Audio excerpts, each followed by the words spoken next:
Kantor Pusat Pelayanan Samsat terpaksa menghentikan pelayanan perpanjangan pajak STNK karena gangguan server jaringan. Akibat gangguan ini, ratusan wajib pajak tidak bisa melakukan perpanjangan pajak kendaraan bermotor dan pencetakan STNK.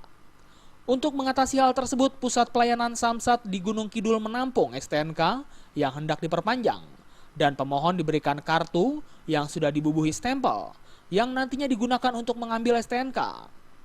Sejak tanggal 28 September sudah tercatat 300 berkas STNK yang hendak diperpanjang.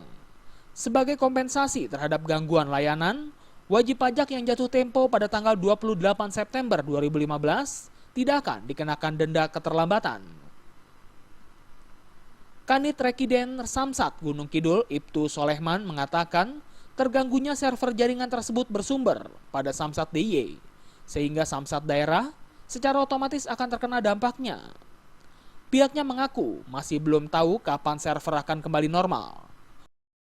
Dengan adanya offline ini, dari pihak Samsat Polres Kidul berkoordinasi dengan wajib pajak terkait dengan offline ini. Kita telah menerima daripada wajib pajak, kemudian kita kasih tanda yang mana wajib pajak telah diperiksa, kemudian kasih tanggal dan kasih nomor untuk pengambilan.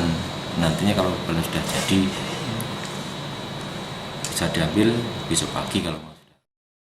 Dari Gunung Kidul, Yogyakarta, Anjar Ardityo melaporkan.